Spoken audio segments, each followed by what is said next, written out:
할머니, 목에 그거 한방 패치 당장 떼버리세요. 얘야, 그게 무슨 말이니? 그거 붙이고 계시... 안녕하세요. 저는 한솜이라고 해요. 올해 11살이에요. 대구 남쪽 남문 새벽시장 입구에서 엄마랑 단둘이 살고 있어요.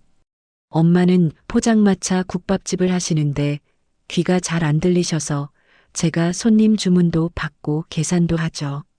사람들은 저를 보고 작은 사장님이라고 불러요. 새벽 4시면 엄마는 일어나서 육수를 끓이기 시작해요. 저는 5시쯤 눈을 떠요. 학교 가기 전에 손님들 물수건 준비하고 김치통 채우고 반찬 그릇 정리하는 게 제 일이에요. 그러다 보면 어느새 해가 뜨고 시장 상인 아저씨 아주머니들이 하나둘 모여들죠. 소미야, 오늘도 일찍 일어났네? 네, 할머니. 국밥 드실 거예요? 그럼 우리 소미가 끓인 국밥이 제일 맛있지. 사실 국밥은 엄마가 끓이지만 저는 그냥 웃어요. 할머니가 기뻐하시니까요. 그런데 오늘 아침은 달랐어요. 시장 입구에 빨간 현수막이 걸려 있었거든요. 남문 새벽시장 철거 예고, 한강재단 한방병원 신관 증축부지 확보. 글자가 크고 선명했어요. 아무래도 어젯밤에 걸린 것 같았어요. 상인들이 하나둘 모여서 현수막을 올려다보기 시작했죠. 누군가 한숨을 쉬었고 누군가는 고개를 푹 숙였어요. 이제 정말 끝이네. 40년을 여기서 장사했는데 이게 뭐야? 한 이사장님이 결국 밀어붙이신 거야. 저는 엄마 옆에 바짝 붙어 서 있었어요. 엄마는 현수막을 보고도 아무 말이 없었어요. 그냥 가만히 서서 국밥 냄비를 적고 계셨죠. 그런데 손이 떨리는 게 보였어요. 엄마, 우리 어떻게 돼요? 엄마는 제 머리를 쓰다듬으며 애써 웃으셨어요. 괜찮아. 어른들이 알아서 할 거야. 너는 공부나 열심히 해라. 그런데 그 웃음이 진짜가 아니라는 걸 저는 알았어요. 엄마 눈가가 빨개져 있었거든요. 한강재단 한방병원은 전국에서 손꼽히는 큰 병원이에요. 이사장님은 한경자 할머니인데 77세예요. 텔레비전에도 나오시는 유명한 분이죠. 그분이 병원 신관이랑 웰니스 센터를 짓겠다고 하셨대요. 그래서 우리 시장이 없어지는 거래요. 며칠 전에 시장 상인회에서 병원에 찾아갔어요. 제발 다른 땅을 알아봐 달라고 부탁했대요. 그런데 한 이사장님은 딱 잘라 말씀하셨대요. 이미 결정된 사안입니다. 보상금은 합당하게 드리겠습니다. 그날 밤 엄마는 혼자 포장마차 안에서 울고 계셨어요. 저는 엄마가 우시는 걸 처음 봤어요. 가슴이 찢어지는 것 같았죠. 다음 날 아침 저는 학교에 갔어요. 그런데 수업 시간 내내 집중이 안 됐어요. 선생님 목소리가 멀게 들렸고 칠판 글씨도 흐릿하게 보였어요. 머릿속에는 빨간 현수막만 떠올랐죠. 우리가 사라져도 아무도 모르는구나. 점심시간에 친구가 물었어요. 소미야, 괜찮아? 얼굴이 안 좋은데. 응, 괜찮아. 거짓말이었어요. 하나도 괜찮지 않았거든요. 학교가 끝나고 시장으로 돌아왔을 때 포장마차 앞에는 손님이 한 명도 없었어요. 다른 가게들도 마찬가지였죠. 상인들은 모여서 한숨만 쉬고 있었어요. 보상금 받아봤자 다른 데서 다시 시작할 수 있을까? 나이 60 넘었는데 누가 우릴 받아주겠어. 한 이사장님은 수백 명의 환자들 생각한다잖아. 우리 몇십 명은 숫자에도 안 드는 거지. 엄마는 국밥 냄비를 정리하고 계셨어요. 저는 엄마 옆에 가만히 앉아 있었죠. 그때 엄마가 제 손을 꼭 잡으셨어요. 소미야, 미안해. 엄마가 왜요? 엄마가 더 잘해줬어야 했는데. 저는 고개를 저었어요. 아니에요. 엄마는 잘하고 있어요. 그날 밤 저는 잠이 안 왔어요. 침대에 누워서 천장만 바라봤죠. 창밖으로는 시장 불빛이 하나둘 꺼지고 있었어요. 우리는 어디로 가야 하지? 다음 날 새벽 엄마는 또 국밥을 끓이고 계셨어요. 저는 평소처럼 물수건을 준비하고 김치통을 채웠죠. 그런데 손님은 오지 않았어요. 시장 전체가 조용했어요. 소미야, 학교 갈 시간이야. 네, 엄마. 저는 가방을 메고 포장마차를 나섰어요. 시장 입구를 지나는데 빨간 현수막이 바람에 펄럭이고 있었어요. 저는 그 현수막을 한참 동안 바라봤죠. 그때 누군가 제 옆을 지나갔어요. 정장을 입은 여자분이었는데 고급스러운 차에 타셨어요. 차 뒷유리에는 한강재단이라는 글자가 선명하게 적혀 있었죠. 저는 그 차를 멍하니 바라봤어요. 아무래도 저 사람이 한 이사장님인 것 같았어요. 차는 천천히 시장을 빠져나갔고 저는 그 뒷모습을 끝까지 지켜봤죠. 가슴속에서 무언가 꿈틀거렸어요. 두려움일까요? 분노일까요? 아니면 간절함일까요? 저는 잘 모르겠어요. 그냥 한 가지만 알았어요. 이대로 끝낼 순 없어. 저는 학교로 향했어요. 평범한 아침이었지만 왠지 모를 불안감이 발끝까지 따라왔죠. 한강재단 한방병원은 대구에서 가장 큰 병원 중 하나였어요. 10층짜리 본관 건물에는 매일 수백 명의 환자들이 드나들었죠. 로비는 대리석으로 마감되어 있었고 복도마다 고급스러운 그림들이 걸려 있었어요. 그런데 저는 몰랐어요. 그 화려한 건물 안에 숨겨진 진실을요. 한경자 이사장님은 매일 아침 7시에 출근하셨대요. 77세라는 나이가 무색할 만큼 정정하신 분이었죠. 그분은 30년 전 남편과 함께 작은 한의원에서 시작했대요. 가난한 환자들한테는 무료로 진료해주고 약값도 받지 않았다고 해요. 우리는 사람을 살리는 일을 하는 거야. 남편분이 늘 하시던 말씀이었대요. 그 마음으로 병원을 키웠고 지금의 한강재단이 됐죠. 그런데 남편분이 5년 전에 돌아가셨어요. 그 뒤로 경자 이사장님은 혼자가 됐죠. 병원 경영도 이사회 회의도 모든 결정도 혼자 해야 했어요. 그리고 코로나가 왔어요. 환자 수가 반으로 줄었고 수입도 급격히 떨어졌어요. 이사장님은 직원들을 지키려고 투자를 받았죠. 그런데 그게 잘못된 선택이었어요. 투자한 사업들이 줄줄이 실패했고 빚만 늘어났거든요. 지금 한강재단의 부채는 800억이에요. 이사회는 매주 회의를 열었어요. 채권단 사람들은 독촉 전화를 걸어왔고 직원들은 월급이 밀릴까봐 불안해했죠. 이사장님, 더 이상은 버틸 수 없습니다. 신관 건립 계획을 당장 실행해야 합니다. 남문 시장 부지를 확보하면 VIP 센터와 상가 수익으로 재기할 수 있습니다. 경자 이사장님은 회의실 창밖을 바라봤어요. 저 멀리 남문 시장의 낡은 지붕들이 보였죠. 그분은 한숨을 쉬었어요. 그 사람들은 어떻게 하고요? 보상금을 드리면 됩니다. 법적으로 문제 없습니다. 수백 명의 환자와 직원을 생각하셔야 합니다. 경자 이사장님은 고개를 끄덕였어요. 그리고 서류에 사인을 했죠. 그날 밤 그분은 혼자 병원에 남아 계셨어요. 빈 복도를 걸으며 남편 사진 앞에 섰죠.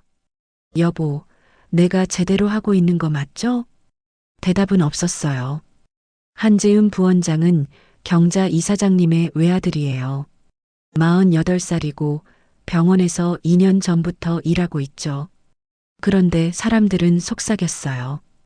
재윤 부원장님은 병원 경영엔 관심 없으시대. 신관 분양이랑 상가 임대 수익만 노리신다던데. 실제로 재윤 부원장은 시공사 사람들이랑 자주 만났어요. 도면을 펼쳐놓고 수익 계산을 했죠. 신관 5층부터 10층까지는 전부 프리미엄 병실로 만듭니다. 1층 상가는 고급 브랜드로 채우고요.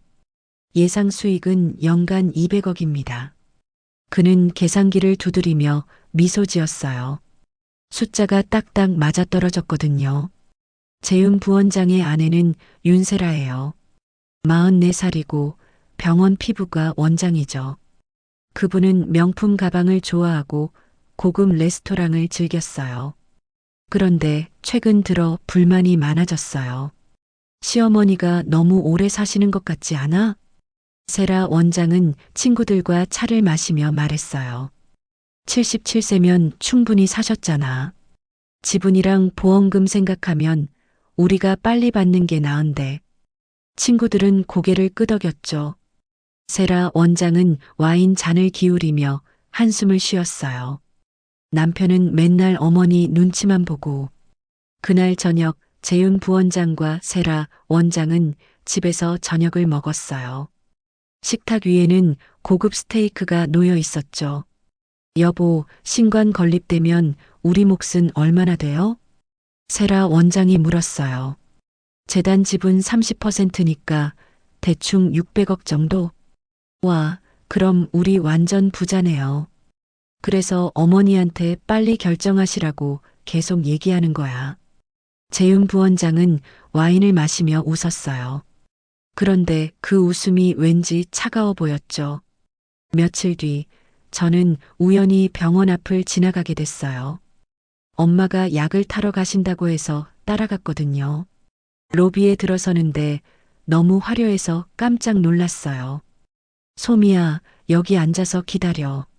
엄마는 접수 창구로 가셨고 저는 소파에 앉았어요. 그때 복도 쪽에서 목소리가 들렸죠. 어머니, 시장 철거 일정 확정됐습니다. 재윤아, 보상금은 제대로 주는 거지? 네, 법적으로 문제 없습니다. 그 사람들이 다른 곳에서 다시 시작할 수 있을까? 그건 어머니가 걱정하실 일이 아닙니다. 저는 그 목소리가 누구 건지 알 수 있었어요. 한 이사장님과 재윤 부원장님이었죠. 저는 숨을 죽이고 가만히 앉아 있었어요. 재윤아, 이게 정말 옳은 일일까? 어머니, 800억 빚 어떻게 갚으실 건데요? 직원들 월급은요? 그건 그렇지만 수백 명의 환자들도 생각하셔야죠. 시장 상인 몇십 명 때문에 병원 전체를 위험에 빠뜨릴 순 없잖아요. 한 이사장님은 한참 동안 말이 없으셨어요. 그러다 작게 한숨을 쉬셨죠. 알았다. 발소리가 멀어졌어요. 저는 가슴이 쿵쾅거렸어요.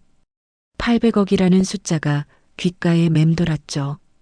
그럼 우리는 어떻게 되는 거예요? 엄마가 약을 받아들고 오셨어요. 저는 아무 말도 하지 않았어요. 그냥 엄마 손을 꼭 잡았죠. 집으로 돌아오는 길에 시장 입구를 지나갔어요.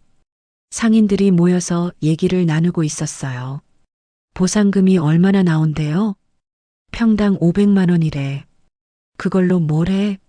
다른 데 가게 얻으려면 2배는 들어가는데. 그러게. 결국 우리 보고 떠나라는 소리지. 엄마는 그 얘기를 듣고 어깨가 축 처졌어요. 저는 엄마를 올려다봤죠. 엄마 눈가가 또 빨개지고 있었어요. 그날 밤 저는 이불 속에서 생각했어요. 800억이라는 빚, 수백 명의 환자들, 그리고 우리 시장. 숫자로 따지면 우리가 지는 게 당연한 것 같았어요. 그런데 왜일까요? 가슴 한구석이 무너지는 것 같았어요. 이건 단순한 일이 아니야. 저는 천장을 바라보며 눈을 감았어요. 그런데 잠이 오지 않았죠.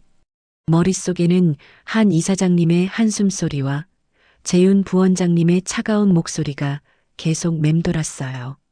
창밖으로는 시장 불빛이 하나둘 꺼지고 있었어요. 저는 그 불빛을 바라보며 이불을 꼭 끌어안았죠. 불안했어요. 무서웠어요. 그리고 알 수 없는 예감이 들었어요. 이 일은 우리가 생각한 것보다 훨씬 복잡할 거야. 저는 어릴 때부터 입모양을 읽는 걸 잘했어요. 엄마가 귀가 잘 안 들리시니까 자연스럽게 익힌 거죠. 엄마 입술이 어떻게 움직이는지 보면 무슨 말을 하시는지 알 수 있었어요. 소미야, 오늘 저녁 뭐 먹고 싶어? 엄마는 소리를 내지 않아도 저는 입모양만 보고 대답할 수 있었어요. 된장찌개요. 엄마는 제 머리를 쓰다듬으며 웃으셨죠. 그게 우리만의 대화 방식이었어요.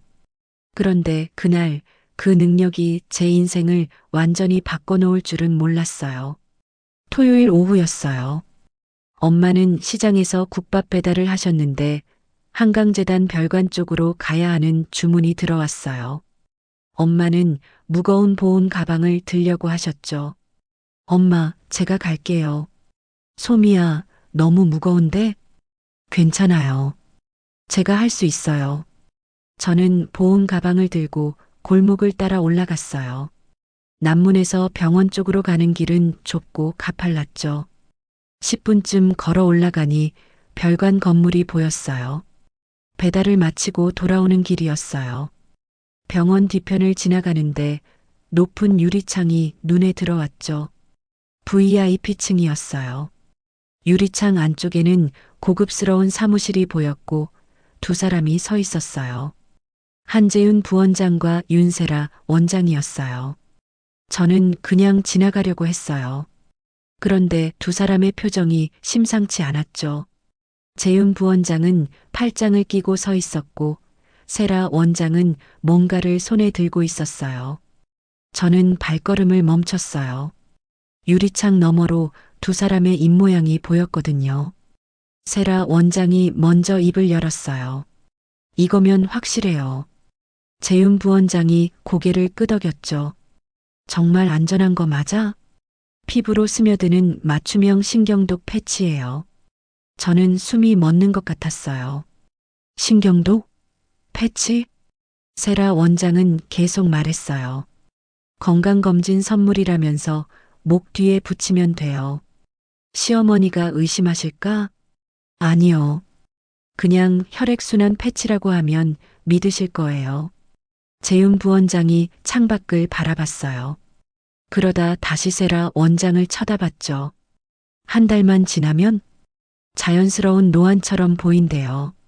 아무도 의심 안 해? 네. 혈액 검사에도 안 나와요. 재윤 부원장은 한참 동안 말이 없었어요. 그러다 천천히 고개를 끄덕였죠. 이사장님만 떠나면.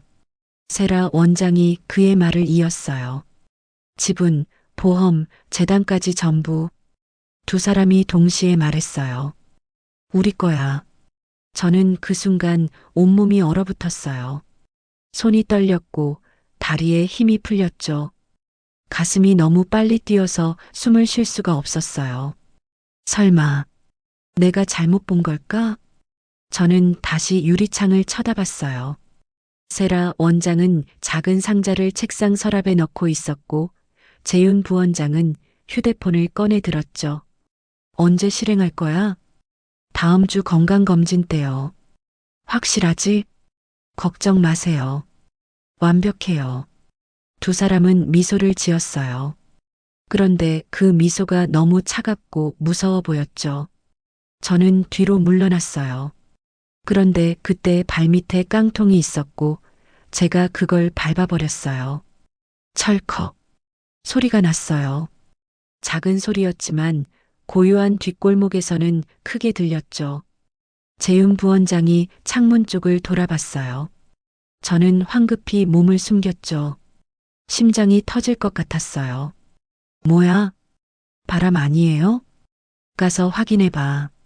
발소리가 들렸어요. 누군가 복도를 걸어오고 있었죠. 저는 숨을 죽이고 벽에 바짝 붙어 섰어요. 그때 병원 경비 아저씨가 모퉁이에서 나타났어요. 거기 누구야? 저는 고개를 들었어요. 경비 아저씨는 저를 알아봤죠. 아, 소미 아니니? 배달 왔어? 네. 배달하고 가는 길이에요. 그래, 조심해서 가거라. 네, 감사합니다. 저는 최대한 태연한 척하며 골목을 내려갔어요. 그런데 다리가 후들거렸죠. 몇 걸음 걷다가 모퉁이를 돌자마자 저는 벽에 기대어 주저앉았어요. 방금 뭘 본 거지? 손이 떨렸어요. 입술을 깨물었지만 떨림은 멈추지 않았죠. 머릿속에는 그들의 입모양이 계속 떠올랐어요. 신경독 패치, 자연스러운 노안처럼. 이사장님만 떠나면 저는 눈을 질끈 감았어요. 그런데 아무리 눈을 감아도 그 장면이 지워지지 않았죠. 내가 잘못 본 걸까? 아니에요. 분명히 봤어요. 세라 원장의 입모양도 재윤 부원장의 고개 끄덕임도 전부 명확했어요. 그럼 한 이사장님이 위험한 거잖아. 저는 천천히 일어났어요. 다리에 힘을 주고 골목을 내려갔죠. 시장으로 돌아오는 내내 머릿속이 복잡했어요. 누구한테 말해야 하지? 경찰? 그런데 증거가 없었어요. 저는 그냥 유리창 너머로 입모양을 읽었을 뿐이죠. 경찰이 믿어줄까요? 엄마는 이미 시장 철거 문제로 힘들어 하시는데 이런 얘기까지 들으시면 어떻게 될까요? 선생님? 그런데 선생님도 어른이잖아요. 어른들은 아이 말을 잘 안 믿어요. 저는 포장마차 앞에 도착했어요. 엄마는 국밥 냄비를 정리하고 계셨죠. 소미야, 배달 잘했어?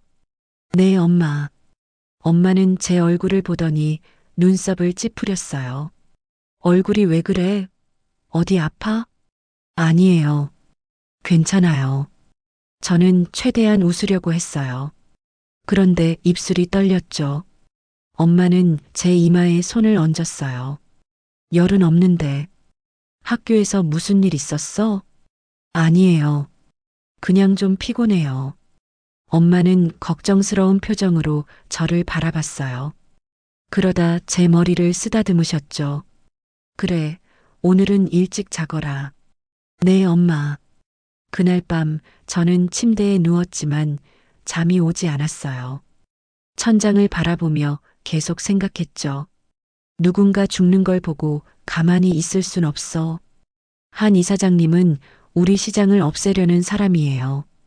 엄마와 상인들을 힘들게 만든 장본인이죠. 그런데 그분이 위험하다는 걸 알면서도 모른 척 할 수 있을까요? 아니야. 그럴 순 없어. 저는 이불을 걷어찼어요. 창밖을 바라봤죠. 달이 떠 있었고 시장 불빛이 희미하게 보였어요. 내가 뭘 할 수 있을까? 11살 아이가 할 수 있는 게 뭐가 있을까요? 아무도 제 말을 믿어주지 않을 텐데 어떻게 해야 할까요? 그런데 한 가지는 확실했어요. 그냥 가만히 있을 순 없어. 저는 눈을 감았어요. 그리고 다짐했죠.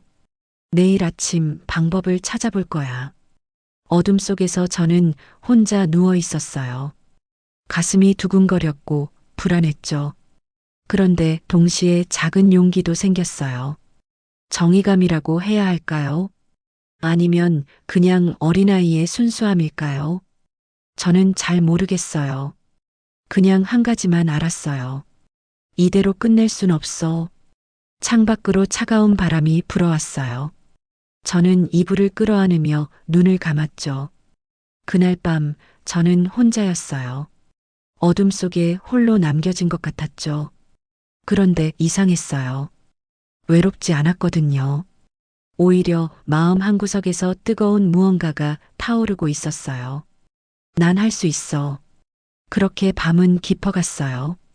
다음 날 아침 저는 일찍 일어났어요. 엄마보다 먼저 포장마차로 나갔죠. 시장은 아직 조용했어요. 상인들이 하나둘 가게 문을 여는 소리만 들렸어요. 저는 시장 입구에 섰어요. 한경자 이사장님이 이 근처를 지나간다는 걸 들었거든요. 병원 이사회 사람들이랑 시장 현장 점검을 온다고 했어요. 9시쯤 검은색 고급 승용차가 천천히 들어왔어요. 차에서 한 이사장님이 내리셨죠. 77세라는 나이가 무색할 만큼 단정한 모습이었어요. 옆에는 비서와 경호원 2명이 따라붙었고요. 저는 심호흡을 했어요. 손이 떨렸지만 참았어요. 지금 아니면 안 돼. 저는 한 이사장님께 다가갔어요. 비서가 저를 보고 손을 들어 막으려고 했죠. 할머니, 한 이사장님이 저를 돌아보셨어요. 표정은 무덤덤했어요. 너는? 저는 솜이에요. 시장에서 국밥집 하는. 말이 잘 나오지 않았어요. 목이 메었거든요. 그런데 참았어요. 할머니, 목 뒤에 붙이는 약 조심하세요. 한 이사장님의 눈썹이 살짝 올라갔어요. 뭐? 누가? 할머니를. 저는 말을 잇지 못했어요. 그때 비서가 제 어깨를 잡았죠. 이 애가 지금 뭐 하는 거야? 경호원이 다가왔어요. 덩치가 커서 무서웠어요. 애야, 여기서 뭐 하는 거니? 저는 할머니한테 할 말이. 비서가 저를 떼어냈어요. 소나기에 힘이 들어갔고 저는 비틀거렸죠. 철거 반대하려고 이상한 소문 퍼뜨리는 거지? 아니에요. 진짜예요. 경호원이 저를 내려다봤어요. 눈빛이 차갑고 날카로웠죠. 어른들 일에 끼지 마라. 하지만 애가 어디서 어른한테 함부로 그래.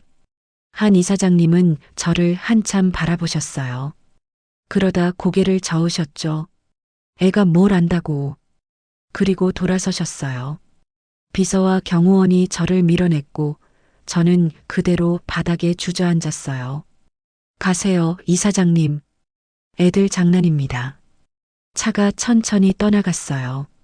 저는 바닥에 앉아서 그 뒷모습을 바라봤죠. 눈물이 핑 돌았지만 참았어요. 왜 아무도 날 믿지 않는 거지? 저는 천천히 일어났어요. 무릎이 아팠지만 신경 쓰이지 않았어요. 그냥 가슴이 너무 아팠거든요. 포장마차로 돌아왔을 때 엄마가 저를 기다리고 계셨어요. 솜이야, 어디 갔었어? 엄마. 저는 엄마 품에 안겼어요. 그리고 전부 말했죠.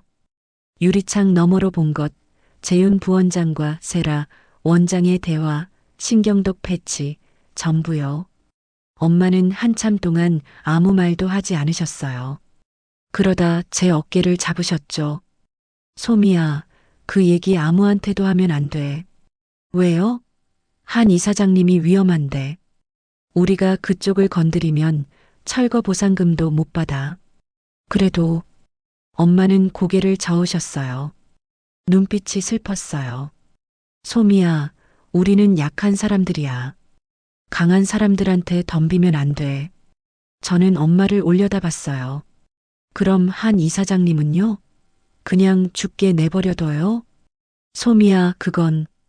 엄마는 말을 잇지 못했어요. 그냥 한숨만 쉬셨죠. 저는 포장마차를 나와 시장을 걸었어요. 상인들이 모여 있는 곳으로 갔죠. 김밥집 아주머니, 떡볶이집 아저씨, 반찬가게 할머니, 모두 거기 계셨어요. 아저씨, 아주머니, 할머니.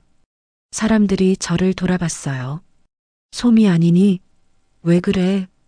저는 숨을 고르고 말했어요. 제가 본 것, 들은 것, 전부요. 사람들은 저를 빤히 쳐다봤어요. 그러다 누군가 웃었죠. 애가 상상력이 좋네.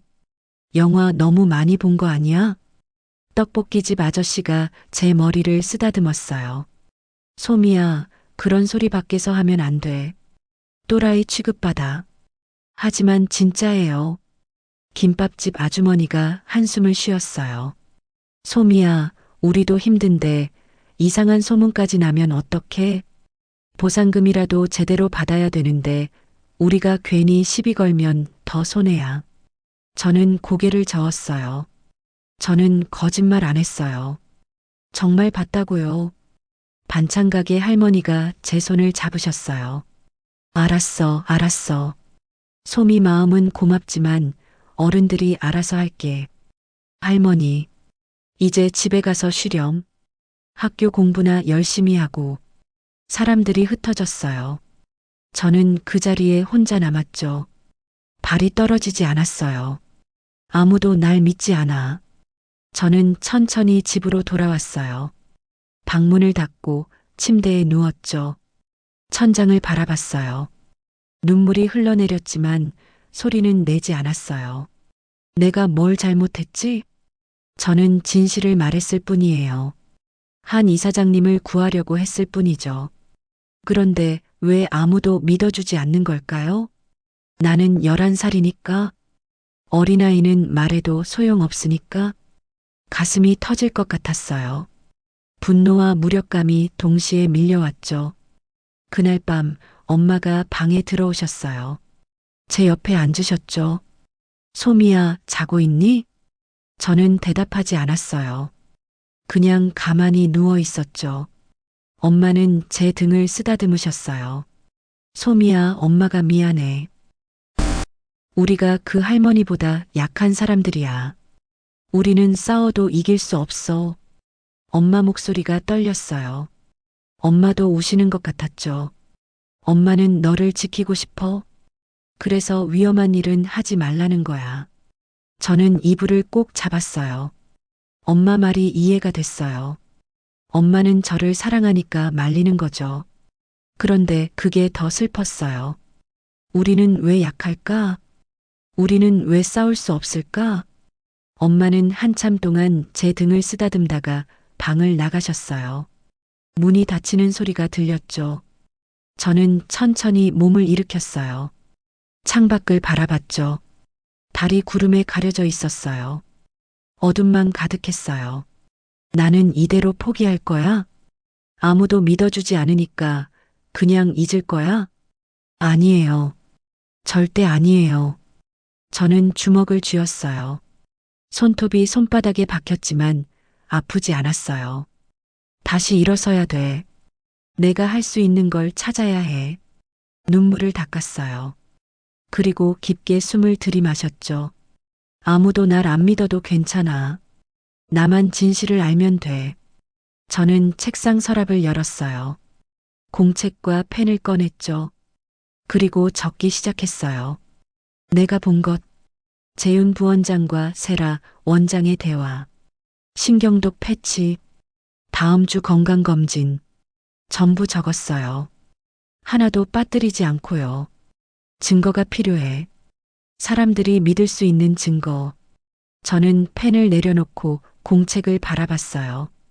글씨가 삐뚤삐뚤했지만 선명했죠. 나는 할 수 있어. 반드시 해낼 거야. 창밖으로 구름이 걷히고 달빛이 들어왔어요. 희미했지만 따뜻했죠. 저는 거울을 봤어요. 눈물 자국이 남아 있었지만 눈빛은 달랐어요. 흔들리지 않았어요. 단단했죠. 이제 시작이야. 그날 밤 저는 바뀌었어요. 모욕당하고 절망했지만 무너지지 않았죠. 오히려 더 강해졌어요. 그리고 결심했어요. 나는 포기하지 않을 거야. 달빛이 제 얼굴을 비췄어요. 저는 그 빛을 받으며 조용히 미소 지었죠. 작지만 단단한 미소였어요. 저는 공책을 덮고 침대에 누웠어요. 그런데 잠이 오지 않았죠. 머릿속에 오래된 기억이 떠올랐어요. 제가 6살 때였어요. 그해 겨울은 유난히 추웠어요. 저는 감기에 걸렸고 곧 폐렴으로 번졌죠. 열이 40도까지 올라갔고 기침이 멈추지 않았어요. 엄마는 저를 업고 병원을 찾아다녔어요. 그런데 돈이 없었죠. 치료비를 낼 수 없었어요. 최소 200만 원은 있어야 합니다. 죄송합니다. 지금은 돈이 병원마다 문전박대였어요. 엄마는 울면서 저를 안고 시장으로 돌아왔죠. 그날 밤 시장 한복판에 무료 한방 진료 부스가 열렸어요. 젊은 부부가 하얀 가운을 입고 서 있었죠. 남자는 침을 놓았고 여자는 약을 지었어요. 한경자 선생님과 남편분이었어요. 엄마는 저를 데리고 그 부스로 갔어요. 선생님, 우리 딸이 폐렴인데 돈이 없어서. 경자 선생님은 저를 보더니 곧바로 진맥을 하셨어요. 표정이 심각해졌죠. 당장 입원해야 합니다. 하지만 돈이. 걱정 마세요. 우리 병원으로 가시죠. 그날 밤 저는 한강재단 한방병원에 입원했어요. 경자 선생님은 밤새 저를 돌봐주셨죠. 약을 지어주시고 열을 재고 이마에 찬 수건을 얹어주셨어요. 일주일 뒤 저는 완전히 나았어요. 퇴원하는 날 엄마는 경자 선생님께 절을 했죠. 선생님, 치료비는? 경자 선생님은 고개를 저으셨어요. 괜찮습니다. 하지만 이 시장이 있어서 우리 병원이 여기까지 온 거예요. 경자 선생님은 시장을 바라보셨어요. 눈빛이 따뜻했죠. 우리는 이 동네 빚지고 사는 사람들이에요.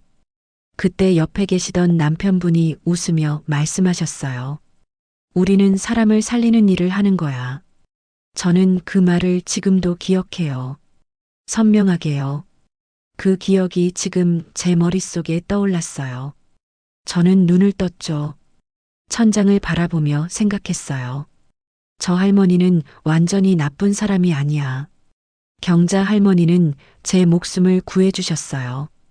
돈도 받지 않으셨죠. 시장 사람들을 사랑하셨어요. 그런데 지금은 달라졌어요. 시장을 없애려고 하고 사람들의 목소리를 듣지 않으세요. 왜 그렇게 됐을까? 아마도 너무 먼 곳까지 와버린 거겠죠. 800억이라는 빚, 이사회의 압력, 채권단의 독촉. 그 모든 게 할머니를 밀어붙였을 거예요. 단지 너무 먼 곳까지 와버린 거야. 저는 이불을 걷어찼어요. 창밖을 바라봤죠. 달빛이 시장을 비추고 있었어요. 그래서 더더욱 이 죽음은 막아야 해. 경자 할머니는 제 생명의 은인이에요. 그분이 위험하다는 걸 알면서도 모른 척할 순 없어요. 설령 아무도 믿어주지 않아도요. 설령 모두가 저를 이상하게 봐도요. 저는 주먹을 쥐었어요. 가슴속에서 뜨거운 무언가가 타올랐죠. 나는 할 거야. 반드시 막을 거야. 그날 밤의 기억이 저를 움직였어요. 경자 할머니의 따뜻한 손길, 남편분의 미소, 그리고 우리는 사람을 살리는 일을 하는 거야 라는 말. 그 모든 게 제 가슴 속에 새겨져 있었어요. 저는 다시 공책을 펼쳤어요. 그리고 한 줄을 더 적었죠. 나는 경자 할머니를 반드시 구할 거예요. 펜을 내려놓고 눈을 감았어요. 이번엔 편안했죠. 마음이 정리됐거든요. 이제 방법을 찾아야 해. 달빛이 제 공책을 비췄어요. 글씨가 반짝였죠.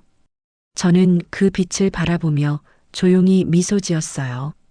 작지만 단단한 미소였어요. 다음 날 아침 저는 학교에 가지 않았어요. 엄마는 포장마차에서 일하고 계셨고 저는 혼자 시장을 돌아다녔죠. 편의점 앞을 지나가는데 TV에서 뉴스가 나오고 있었어요. 한강재단 한경자 이사장, 오늘 오전 10시에 남문 새벽시장 마지막 현장 점검 예정입니다. 화면에는 경자 할머니의 사진이 나왔어요. 그리고 시장 전경이 보였죠. 저는 심장이 쿵 내려앉는 것 같았어요.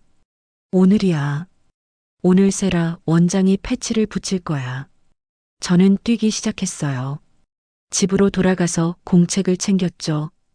그리고 깨진 핸드폰도 가방에 넣었어요. 며칠 전 저는 병원 뒤편에 다시 갔었어요. 유리창 너머를 핸드폰으로 찍었죠. 소리는 없었지만 입모양은 선명하게 담겼어요. 이게 증거야. 저는 가방을 메고 시장 입구로 달려갔어요. 상인들이 하나둘 모여 있었죠. 오늘 경자 할머니가 온다는 소식을 들었나 봐요. 애들은 학교 가야지. 왜 여기 있어? 떡볶이집 아저씨가 물었어요. 저는 대답하지 않았어요. 그냥 입구를 바라봤죠. 10시가 되자 검은색 승용차가 천천히 들어왔어요. 차에서 경자 할머니가 내리셨죠. 옆에는 재윤 부원장과 세라 원장이 있었어요. 경자 할머니는 시장을 천천히 둘러보셨어요. 표정은 무겁고 침통했죠. 재윤 부원장은 태블릿을 들고 뭔가 설명하고 있었어요. 어머니, 여기 전부 철거되면 신관부지로 사용됩니다. 그래. 경자 할머니는 고개를 끄덕였어요. 그런데 눈빛이 흔들렸죠. 그때 세라 원장이 경자 할머니께 다가갔어요. 손에는 작은 패치가 들려 있었죠. 어머니, 목이 많이 결리실 텐데요. 응? 제가 어머니 전용 맞춤 한약 성분 패치를 준비했어요. 목 뒤에 붙이면 혈액순환에 좋아요. 세라 원장은 미소를 지으며 패치를 꺼냈어요. 경자 할머니는 고개를 숙이셨죠. 그래, 고맙구나. 세라 원장의 손이 경자 할머니의 목 뒤로 향했어요. 패치가 거의 닿으려는 순간이었어요. 할머니, 저는 인파를 헤치고 뛰어갔어요. 숨이 턱까지 차올랐지만 멈추지 않았죠. 할머니, 그 패치 지금 당장 떼세요. 모두가 저를 돌아봤어요. 경자 할머니도, 재윤 부원장도, 세라 원장도요. 세라 원장의 손이 멈췄어요. 패치는 아직 경자 할머니의 피부에 닿지 않았죠. 또 너냐? 재윤 부원장이 인상을 찌푸렸어요. 애가 왜 이래? 경비 아저씨가 다가왔어요. 저는 뒤로 물러나지 않았어요. 가방에서 핸드폰과 공책을 꺼냈죠. 할머니, 이거 봐주세요. 경자 할머니는 저를 내려다봤어요. 눈빛이 복잡했죠. 너는 저예요. 6살 때 폐렴으로 입원했던 솜이요. 할머니가 살려주셨잖아요. 경자 할머니의 눈이 커졌어요. 솜이, 그때 그 아이. 네. 할머니, 제발 이거 좀 봐주세요. 저는 깨진 핸드폰 화면을 켰어요. 영상이 재생됐죠. 유리창 너머로 재윤 부원장과 세라 원장이 대화하는 장면이었어요. 소리는 없었어요. 그런데 입모양은 선명했죠. 경자 할머니는 화면을 들여다봤어요.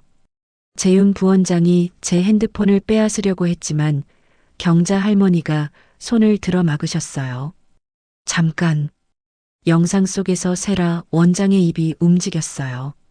저는 공책을 펼쳤죠. 소리 안 들려도 돼요. 여기 입모양 그대로 적었어요.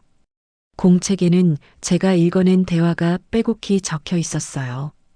피부로 스며드는 맞춤형 신경독 패치야. 건강검진 선물이라면서 목 뒤에 붙이면 되지. 한 달만 지나면 자연스러운 노안처럼 보인대요. 이사장님만 떠나면 지분보험재단까지 전부 우리 거야. 경자 할머니는 공책을 천천히 읽으셨어요. 손이 떨렸죠. 얼굴이 하얗게 질렸어요. 어머니, 이건 재윤 부원장이 말을 꺼냈지만 경자 할머니는 고개를 들지 않으셨어요. 그냥 영상과 공책을 번갈아 보셨죠. 영상 속 세라 원장의 입모양과 공책에 적힌 글자가 정확히 일치했어요. 어머니, 한 달. 경자 할머니는 중얼거렸어요. 목소리가 떨렸죠. 자연사. 그분은 천천히 고개를 들어 세라 원장을 봤어요. 세라 원장은 얼굴이 새하얗게 변해 있었죠. 세라. 어머니, 저는 이게 진짜니? 세라 원장은 입술을 떨었어요. 대답하지 못했죠. 경자 할머니는 자신의 목 뒤를 만졌어요. 패치가 붙어 있지 않았죠. 그리고 세라 원장의 손을 봤어요. 패치가 아직 거기 있었어요.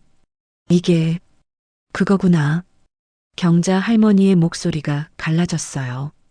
재윤 부원장이 앞으로 나섰어요. 어머니, 이건 오해예요. 애가 지어낸 거라고요. 오해? 경자 할머니는 재윤 부원장을 똑바로 봤어요. 눈빛이 차가워졌죠. 그럼 이 영상은 뭐냐? 이 글자는? 그건 재윤 부원장이 말을 잇지 못했어요. 세라 원장은 고개를 숙였죠. 주변이 조용해졌어요. 상인들이 숨을 죽이고 지켜보고 있었어요. 경자 할머니는 천천히 세라 원장의 손에서 패치를 가져갔어요. 작고 투명한 패치였죠. 이게 신경독이구나. 어머니, 내 아들과 며느리가 나를 죽이려고 했구나. 경자 할머니의 목소리는 떨렸지만 단호했어요. 세라 원장이 무릎을 꿇었어요. 어머니, 죄송해요. 저희가 잘못했어요. 재윤 부원장은 뒤로 물러났어요. 얼굴이 새하얗게 질렸죠. 경자 할머니는 한참 동안 그들을 바라봤어요. 그러다 저를 봤죠. 소미야, 네 할머니, 고맙구나. 경자 할머니는 제 머리를 쓰다듬으셨어요. 손이 따뜻했어요. 내가 아니었으면 나는. 할머니는 말을 잇지 못했어요. 눈가가 붉어졌죠. 저는 할머니를 올려다봤어요. 그리고 조용히 말했어요. 할머니가 예전에 저를 살려주셨잖아요. 이번엔 제가 할머니를 살린 거예요. 할머니는 고개를 끄덕였어요. 그리고 재윤 부원장과 세라 원장을 돌아봤죠. 경찰 불러라. 재윤 부원장과 세라 원장의 얼굴이 무너졌어요. 무릎을 꿇고 빌었지만 경자 할머니는 고개를 저으셨죠.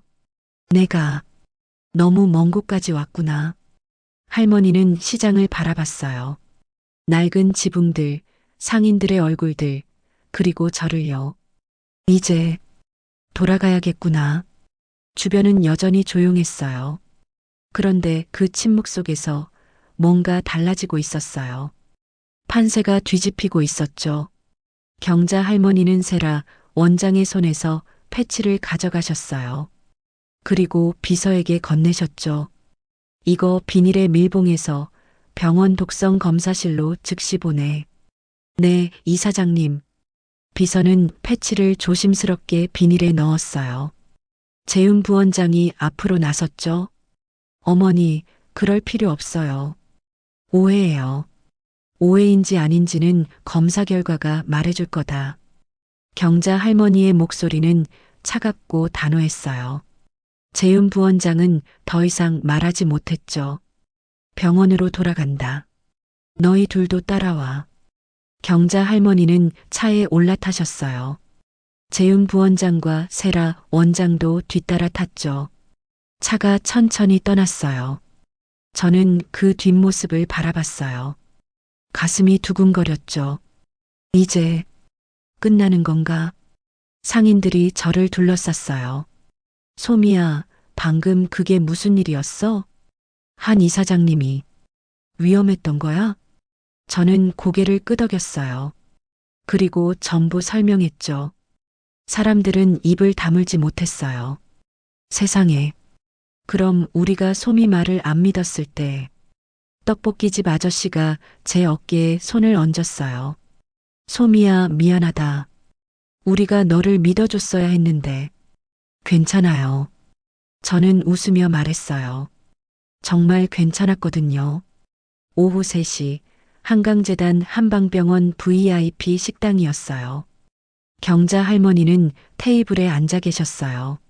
맞은편에는 재윤 부원장과 세라 원장이 있었죠.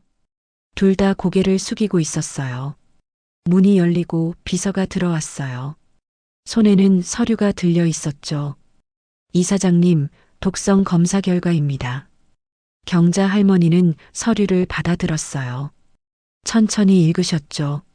얼굴이 점점 굳어졌어요. 피부 흡수형 신경독. 사망까지 평균 4주에서 6주. 할머니는 서류를 내려놓았어요. 손이 떨렸죠.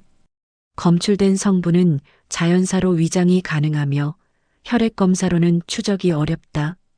할머니는 재윤 부원장과 세라 원장을 쳐다봤어요. 눈빛이 차갑고 슬펐죠. 왜? 이런 걸 준비했니?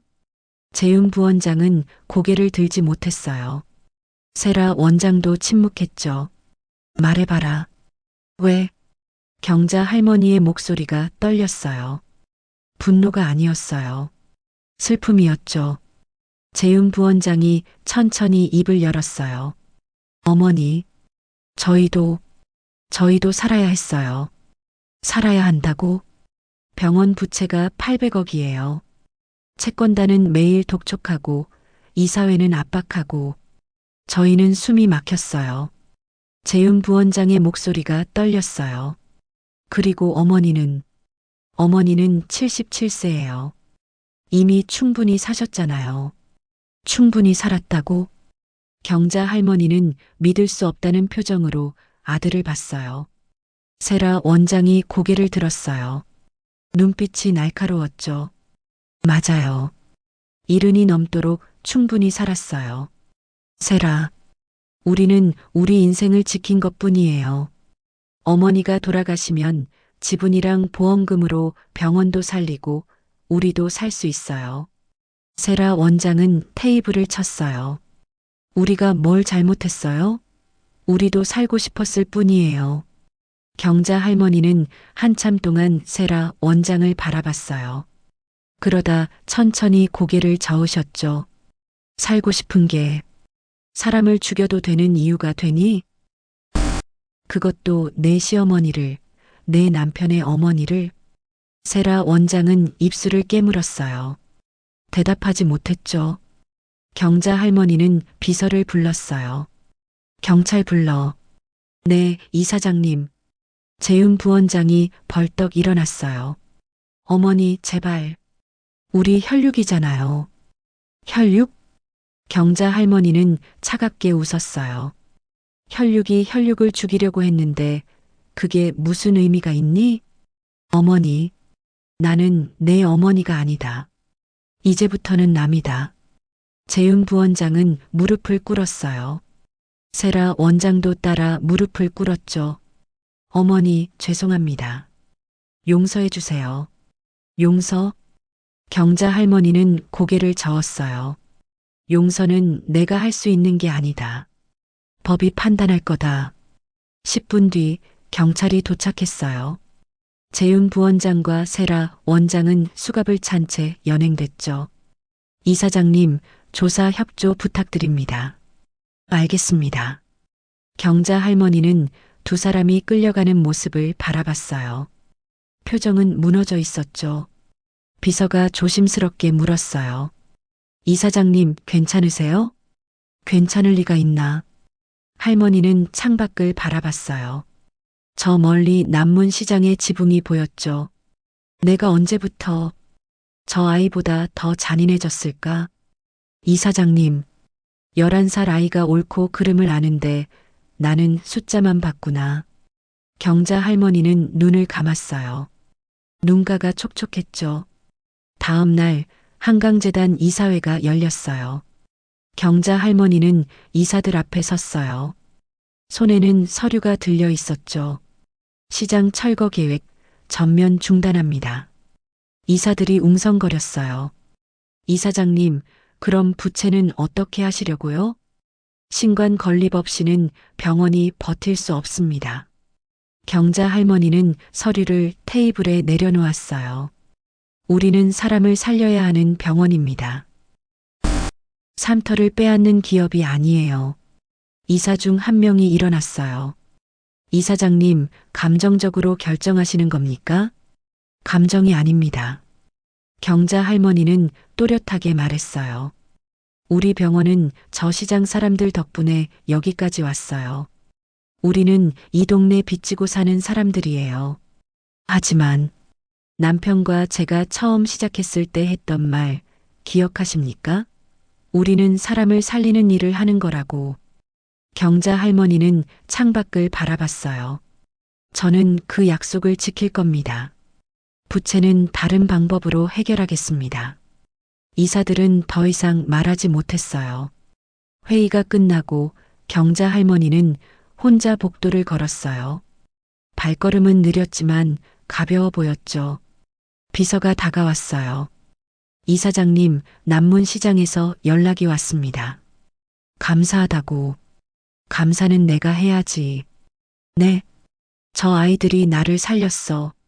몸도 마음도. 경자 할머니는 창밖을 바라봤어요. 시장 지붕 위로 햇살이 비치고 있었죠. 그날 저녁 저는 포장마차에서 엄마와 저녁을 먹고 있었어요. 뉴스가 나왔죠. 한강재단 한방병원, 남문 새벽시장 철거 계획 전면 중단. 한경자 이사장은 지역사회와 상생하는 병원 경영을 약속했습니다. 엄마는 수저를 내려놓고 저를 봤어요. 소미야, 엄마. 엄마는 저를 꼭 안았어요. 따뜻했죠. 우리 딸 정말 대단하다. 저는 엄마 품에 안겨 웃었어요. 가슴이 따뜻했어요. 그날 밤 저는 창밖을 바라봤어요. 시장 불빛이 반짝이고 있었죠. 이제 끝났어. 안도감과 해방감이 밀려왔어요. 저는 침대에 누워 눈을 감았죠. 편안했어요. 정말 편안했어요. 3개월이 지났어요. 남문 새벽시장은 철거되지 않았어요. 대신 리모델링을 선택했죠.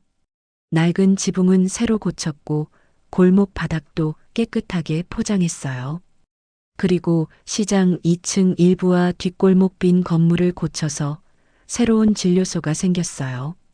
이름은 한강공존의원이었죠.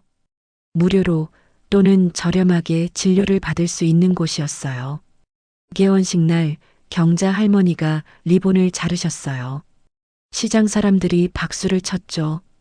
이제 우리는 함께 숨쉬는 이웃입니다. 할머니는 환하게 웃으셨어요. 주름진 얼굴이 햇살처럼 빛났죠. 한강재단 한방병원도 달라졌어요. 과도한 확장 계획은 전부 중단됐고 관리비를 절감하고 임원 연봉도 삭감했어요. 채권단과 협상해서 빚을 구조 조정했죠. 병원 입구에 걸린 간판 아래 작은 문구가 새로 붙었어요. 사람을 살리는 병원, 삶터를 지키는 이웃. 저는 공존의원에서 청소년 서포터즈 1호가 됐어요. 주말마다 노인분들 접수를 도와드리고 사투리를 의학용어로 통역해드렸죠. 할머니, 어디가 아프세요? 가슴이 답답하고 머리가 지끈지끈하더라. 선생님, 할머니가 가슴 답답하시고 두통이 있으시대요. 의사 선생님은 고개를 끄덕이며 진료를 시작하셨어요. 저는 옆에서 할머니 손을 잡아드렸죠. 괜찮으실 거예요. 할머니는 제 손을 꼭 잡으셨어요. 따뜻했어요. 경자 할머니는 저에게 장학금을 주셨어요. 앞으로 학교 다니는데 필요한 거 전부 지원해 주신다고 하셨죠. 소미야, 훗날 뭐가 되고 싶니? 사회복지사요. 사회복지사? 네. 힘든 사람들 도와주고 싶어요. 할머니처럼요. 할머니는 제 머리를 쓰다듬으셨어요. 그래, 넌 분명 훌륭한 사회복지사가 될 거야. 재윤 부원장과 세라 원장은 법정에 섰어요. 살인 미수 혐의로 재판을 받았죠. 경자 할머니는 법정에서 두 사람을 마주했지만 말은 하지 않으셨어요. 그냥 조용히 앉아 계셨죠. 재판이 끝나고 할머니는 손자의 양육권을 재단 신탁에 맡기셨어요. 아이가 안전하게 자랄 수 있도록요. 아이에게 죄는 없으니까. 할머니는 그렇게 말씀하셨어요. 요즘 경자 할머니는 퇴근길마다 우리 포장마차에 들르세요. 엄마가 끓인 국밥을 드시면서 저랑 이야기를 나누시죠. 소미야, 오늘 학교는 어땠니? 좋았어요. 국어 시험에서 100점 맞았어요. 우리 소미 정말 대단하구나. 엄마는 할머니 앞에 김치를 더 놓아드렸어요. 할머니는 웃으며 김치를 집으셨죠. 참 맛있어요. 여기 국밥이 세상에서 제일 맛있는 것 같아요. 엄마도 웃으셨어요. 저도 웃었고요. 어느 날 저녁 할머니가 조용히 말씀하셨어요. 이제야 남편에게 한 약속을 지키는 것 같아요. 약속이요? 사람을 살리는 일을 하자는 약속이요. 할머니는 하늘을 올려다봤어요. 별이 반짝이고 있었죠. 여보, 보고 있어요? 우리 약속 지키고 있어요. 저는 할머니 손을 꼭 잡았어요. 할머니도 제 손을 잡으셨죠. 오늘 저녁 시장장이 끝났어요. 상인들이 하나둘 가게 문을 닫고 있었죠. 경자 할머니와 저, 엄마 그리고 시장 사람들, 병원 봉사자들이 함께 골목을 걸었어요. 간판 불을 하나씩 끄며 인사를 나눴죠. 수고하셨어요. 내일 봐요. 조심히 들어가세요. 마지막 간판 불이 꺼졌어요. 골목은 조용해졌지만 따뜻했죠. 저는 하늘을 올려다봤어요. 달이 환하게 떠 있었어요. 한 소녀의 한마디. 그 패치, 지금 당장 떼세요. 그 작은 용기가 한 사람의 생명과 한 동네의 내일을 지켰습니다. 저는 경자 할머니와 엄마 손을 잡았어요. 우리는 함께 골목을 걸었죠. 불빛은 꺼졌지만 우리 마음속에는 환한 빛이 켜져 있었어요. 희망이라는 이름의 빛이요. 그리고 저는 알았어요. 작은 용기 하나가 세상을 바꿀 수 있다는 걸요. 우리는 천천히 걸었어요. 함께요. 그렇게 밤은 깊어갔고 새로운 아침이 우릴 기다리고 있었어요. 여러분, 작은 용기가 세상을 바꿀 수 있다는 걸 믿으시나요? 11살 소미처럼 옳다고 믿는 일을 위해 용기 내는 순간, 우리는 누군가의 생명을 구하고 세상을 조금 더 따뜻하게 만들 수 있습니다. 여러분의 작은 용기도 누군가에겐 큰 희망이 될 수 있어요. 그럼 오늘 이야기는 여기까지입니다. 영상을 시청해주신 모든 분들 고맙습니다. 저는 AI 나레이션 연이었습니다. 구독과 좋아요 부탁드립니다. 감사합니다.